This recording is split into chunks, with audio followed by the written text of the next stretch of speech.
just want to thank you for being up 3-1 in the finals, Mitch. I appreciate that.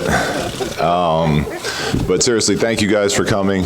I know it's been a while. You know, we signed this contract a few months ago, and you know, we were lucky enough to make it to another championship up in Oakland.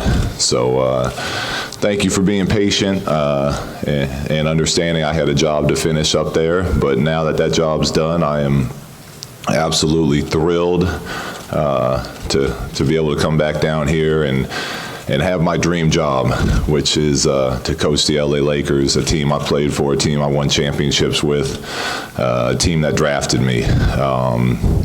I'm so excited to get after it here. I think we're in an exciting time. You know, we have extremely talented young players. You know, we have a ton of money to spend in free agency. We have draft picks this year, and you know, the fact that Mitch and Jimmy Buss and the Buss family trusted me with this, you know, in being part of this rebuilding post-Kobe era, just means the world to me, and I couldn't be more excited about this opportunity. First of all, Luke, welcome back, that's for sure. Have you totally gotten over the disappointment of Game 7, and how will you use that disappointment to your advantage here? I don't think you ever get over that disappointment, to be honest.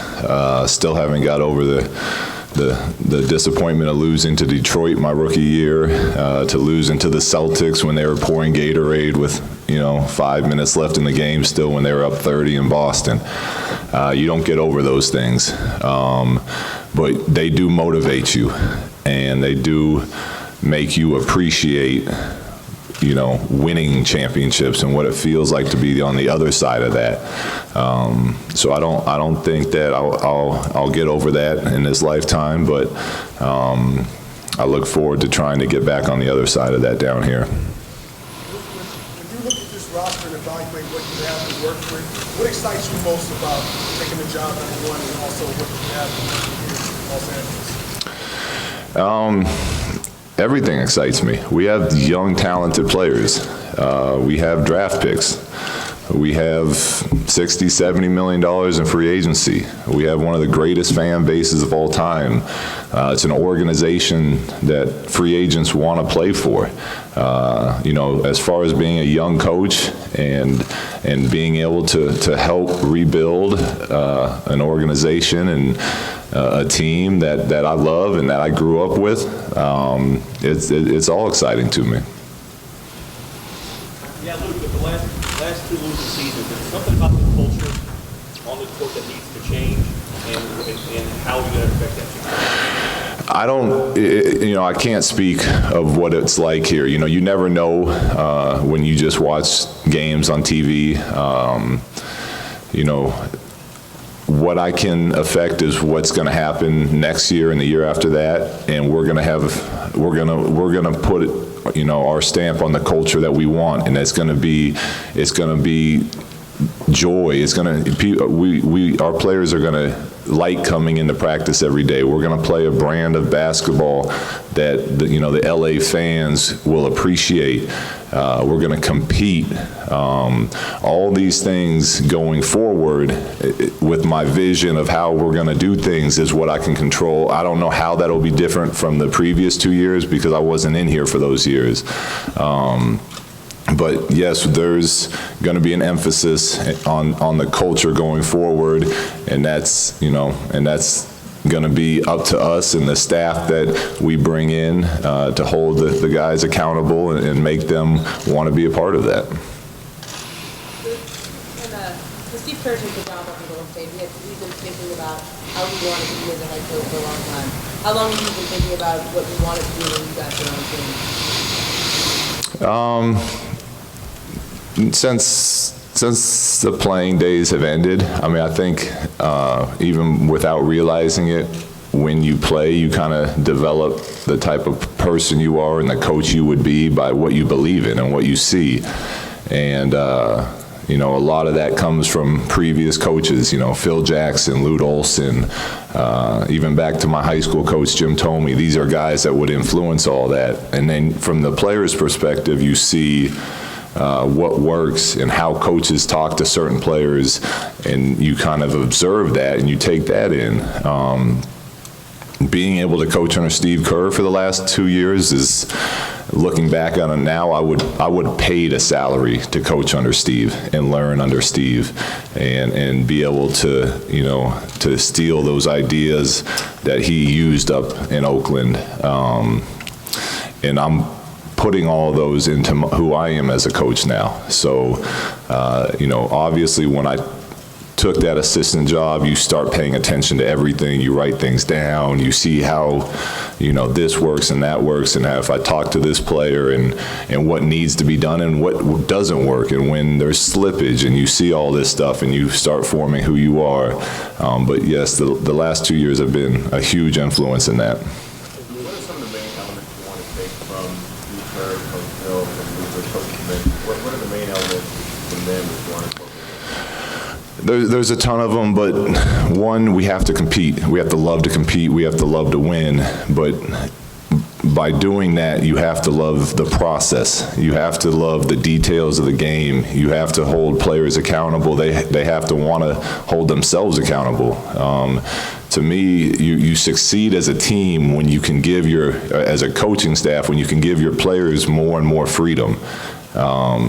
And even though that may look like you're doing less coaching, that means that they're taking ownership for what they're doing. And when they're taking ownership, they get mad when they mess up. And, you know, you have to make it fun for them. The basketball is meant to be a game of joy. And if you can provide that environment and make guys want to come in and bust their tail every day and practice and work harder because they're enjoying it, then they look forward to coming into the gym every day. And that's what we had up in Oakland for the past 2 years. You know, we play music during warm-ups, and, you know, we scrimmage, and we, you know, would cancel practice to go have a bowling tournament in the middle of the winter in Minnesota one time.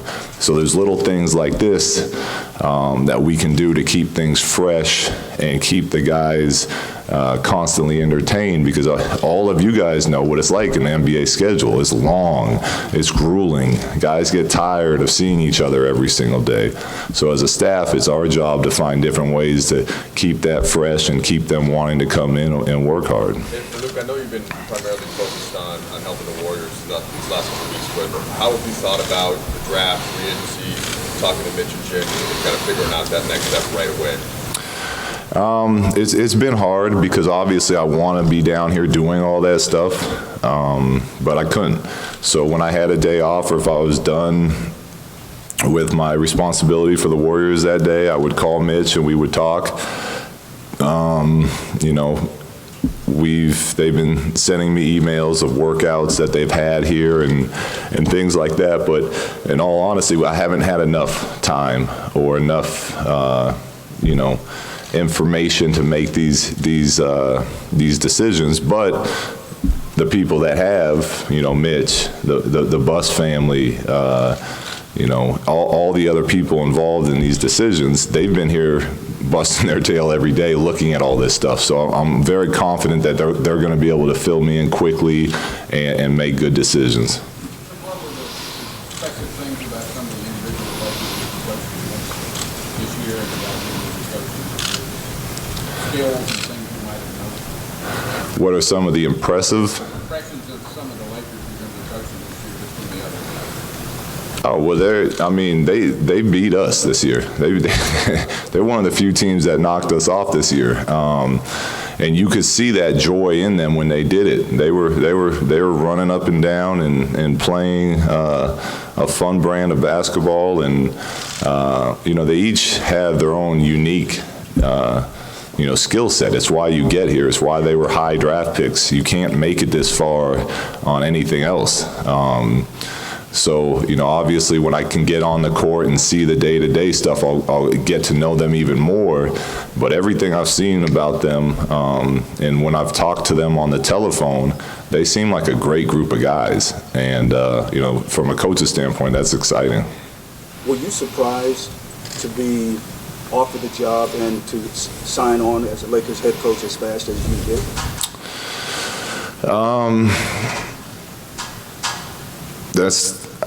I was a little surprised how quick it happened, but I knew that with the success we had when Steve was out and being 39-4, there was going to be job offers. So I wasn't shocked. I wasn't shocked at all that there was job offers out there. It just, me being, such a fan of this organization, and like I said, growing up in this organization and winning championships with them, when I got a job offer and I went home and realized it was from the LA Lakers, that kind of blew my mind a little bit. What would be your involvement with Summer League? Will you be the head coach of the team? What will be your involvement? We've discussed that a little bit. I mean, obviously, my season just ended 2 days ago, and those weren't things we were talking about during the finals. But I will be out there in Las Vegas, being heavily involved in practice, and we'll figure out more from there. But I'll be out there. What's your plan for having staff in place? To get one in place. No, I mean, again, these are all things that normally would have been taken care of by now, but because of the circumstances and the Lakers being so great about understanding that and not pressing me, knowing that I had work to do, we're still slowly working on it. We're going to have a staff in place, and we'll present them to you, when that's taken care of. But I would imagine most of that is all done before Summer League starts. How great is it to come in here and have no Kobe? And what difference, what difference is the feeling going to be with that around? I mean, he's 20 years, one of the greatest runs in any sport by any athlete. So he's obviously going to be missed. But it's by his departure also opens up this opportunity for the next generation of Lakers and the next movement that I think will be exciting, not only to the young players, but to free agents. And it will be different. It will be strange, but I would still expect Kobe to be around and showing up and doing different things for the organizations. I haven't been told that, but that would be my guess. But it'll be strange going out there and playing games without him. But that's how sports work. And while we lose that, you also gain some excitement about opportunities for new players. One thing about Kobe Bryant and you still have related something from his career. Something from Kobe, that's easy, his work ethic. He was the hardest working player that I've ever played with. And when you have superstars that are willing to work that hard, it sets an incredible tone. And it did for us as his teammates. I've seen it with Steph Curry up in Golden State now. MVP of the league is in the gym every day shooting. So the work ethic that I saw that he had and I learned from him, I will be bringing into this job. As a younger coach, you said we talking about Golden State. Did you have an official goodbye with them, a dinner, anything like that? No, there was no time. Like Mitch said, there was an opportunity a couple different times that we could have had that, but with Game 7 ending on Sunday and the draft being Thursday, I gave some nice hugs to people, but most of that was about the pain we were feeling from losing that championship. I had a nice moment with Steve, obviously, afterwards, but there was no official goodbye. But at some point, you know, I have to go back up there to pack up the house. You know, whoever's around, I'll take the dinner and we'll have that moment. It's been, what, about 48 hours since that experience? Do you think you'll take anything away from that specific series in terms of being head coaching job here? I mean, there's obviously always things to learn, you know, when you in defeat. But right now it's still too fresh to know what those things are. I haven't brought myself to watch the game over again yet. But you know, a lot of times those go back 2-3 games of what you could have done differently and this and that. So at some point I'll get there. I'm not there yet though. Luke, you're one of the youngest coaches in the league, a young coach coming in. What's the advantage of being a young coach as far as relating to guys? You were in the league just a few years ago. And also, what don't you have as far as, obviously you don't have as much experience, but is that a problem or what is missing from Yeah, I mean, obviously experience is great in any job in this world. You know, I think that, you know, Steve and other coaches have proven it's not a necessity to succeed, but it's definitely, you know, it's definitely something that's important. I know I can relate to the young players. I did it, you know, up in Oakland for the last 2 years, and that's because I think I can understand what they go through. I try to put myself in their shoes when there's difficult things happening. So you know, these will be strengths and advantages, but that's, you know, that doesn't all fall on me. That's on the whole staff that we have here. So you know, there's. In putting together a staff, you try to find different people that are good at different things, and you know, we're going to do that, and we're going to do that here, and I think we'll have all bases covered by the time it's said and done. You and both process of recruiting free agents. What's your message to potential free agents? What's your vision for the Lakers going forward? That the future's bright. That, you know, you know, we're going to play an up-tempo game. You know, we're gonna bring in another top draft pick this year, and hopefully get a solid player at 32. And we have money to spend. And I know the Buss family, and I know the Laker organization, and they do what it takes to win. And that's, to me, all you really need to know. And I wouldn't see why you wouldn't want to come here and play. You spent a lot of time with Phil Jackson and Luke Walton. Name one thing from each of those that kind of stayed with you. Well, Luke was huge on the details of the game. I mean, he would stop practice, you know, 35 times in one day, you know, until you got something correct. He was going to continue to stop it. And on the other side, Coach Jackson was brilliant with the overall picture and the flow of a game and how one play can affect the next 6 minutes. And, you know, it was completely different than Coach Olson, but both incredible lessons. When you work here as a player, how much did you get to sit in on some of those coaches' meetings and game plan? Not at all until I hurt my back, and then Phil saw that I was kind of a little on the depressed side, and started including me in some of those things, and you know, it was interesting. I enjoyed it, and it wasn't I wasn't making decisions, but I was just sitting in there and watching and seeing that side of it. And as a player, you have no idea what all goes into the preparation. And the breakfast meetings and making these decisions. You just see the final result as a player. So it was an enjoyable experience when they allowed me to do that. Has Phil given you any advice or congratulated you at all since then? He gives me advice in life a lot, but we have not spoken since I took this. I don't think. You had such unique personnel in Golden State. What about that can translate with the system versus just kind of acclimating to the players here and whoever comes in?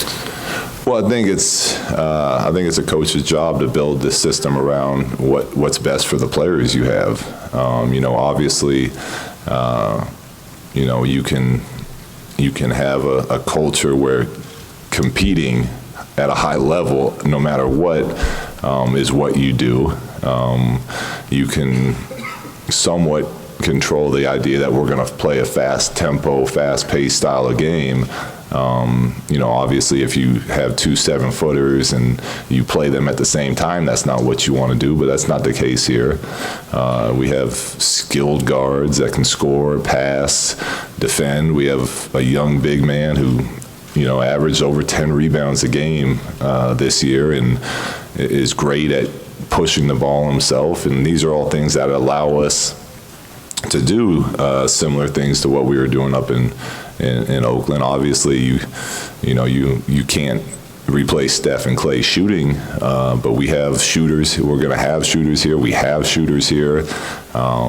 So we're gonna have the floor spaced, and we have playmakers, and we're gonna we'll obviously get more into detail as we have the team and we see them and we see what their strengths and weaknesses are.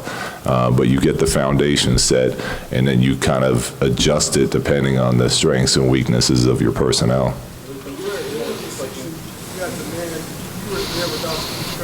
What did you learn about yourself in that time as a head coach and game management person? What did you learn about yourself That I absolutely love this job.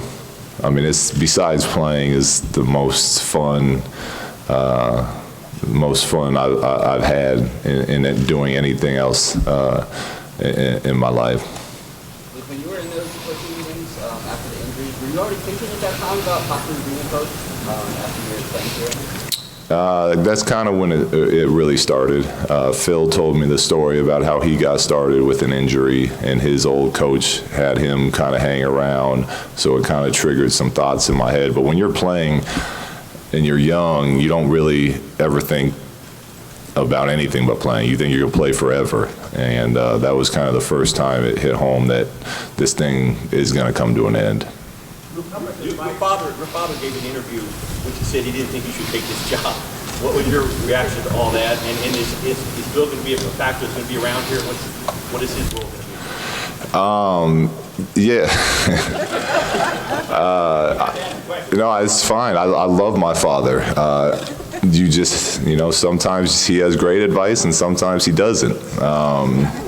He also told me never to get into coaching in the first place because the lifestyle is too crazy.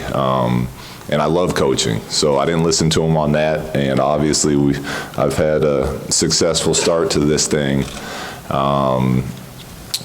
You'll see him in the hallways wearing Laker shirts that are too small for him, and chanting Lakers and all sorts of other things that we've come to love about him. But he's also going to speak his mind when asked questions. So you pick and choose the advice to listen to. Look, in terms of you and Steve Kerr, temperamentally and in terms of basketball, how are you different than what Steve's doing right now? How am I different than what? And what Steve's doing up there? Like, what separates you from Steve and what's going on up there? Well, there's a bunch of little things. I think if you were generally going to describe coaching styles, Steve and I would be very similar.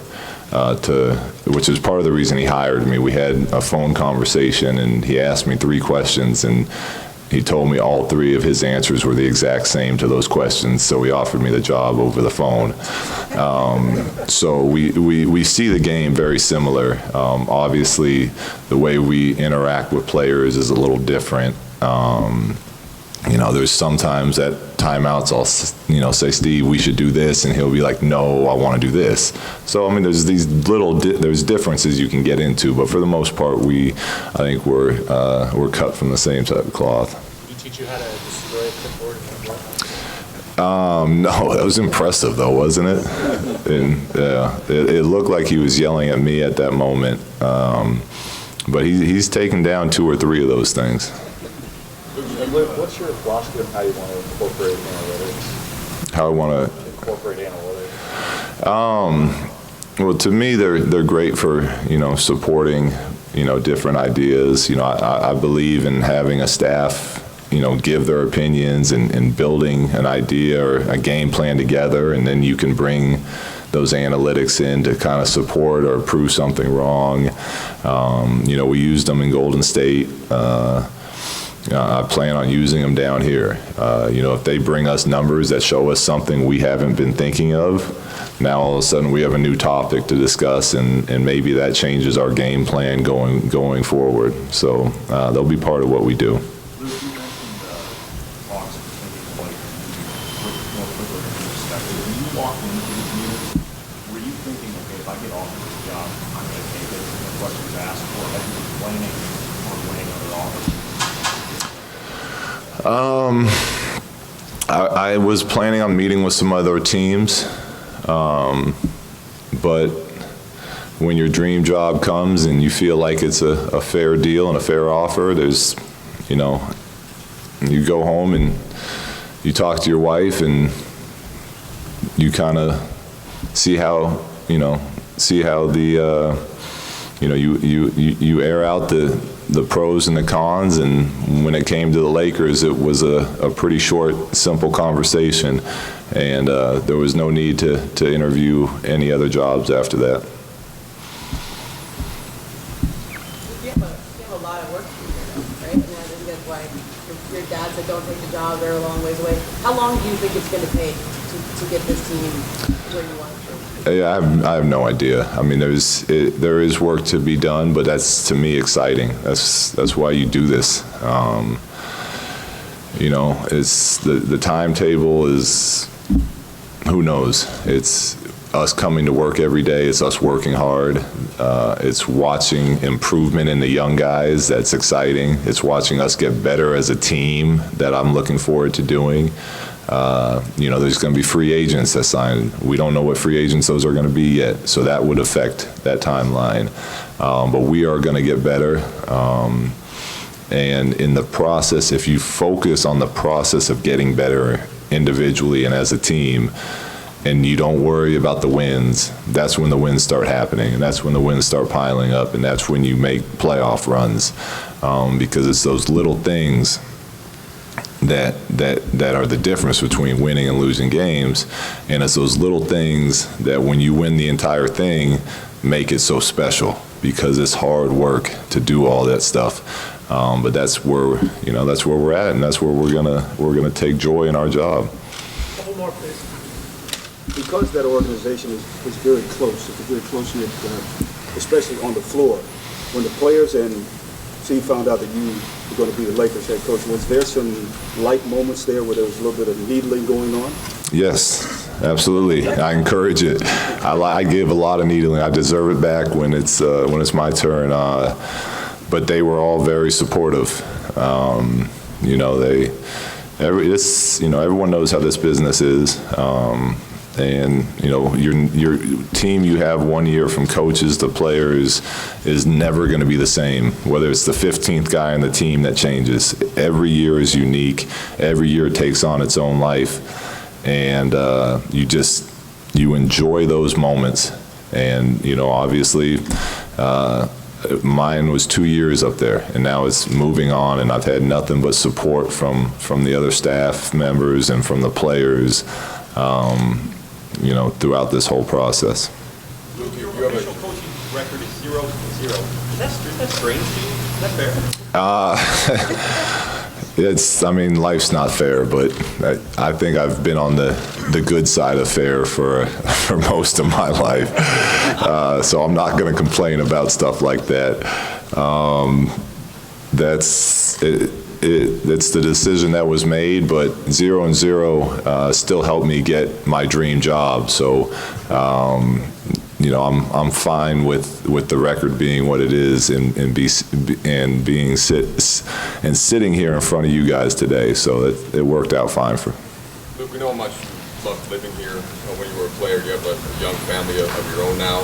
How did that all come into this, into the chance to move back here and raise your kids in this type of environment you're familiar with? Well, I mean, obviously, you don't make this type of decision without getting permission from your wife first. That's, I don't know a bunch, but I know that much. But that's, to me, that's not a huge part of it. Wherever you can make home wherever, as long as you have the right people with you. The special part of this was more doing it with the organization, doing it with, the fans that, you build these bonds with here in LA. More so than the fact that I enjoy spending time in Manhattan Beach. Last question. You plan to mess with us at all the way forward? Do I plan on messing with you guys? Yes, I do. I do. It's part of one of the perks of the job. So I look forward to that. Thanks, guys.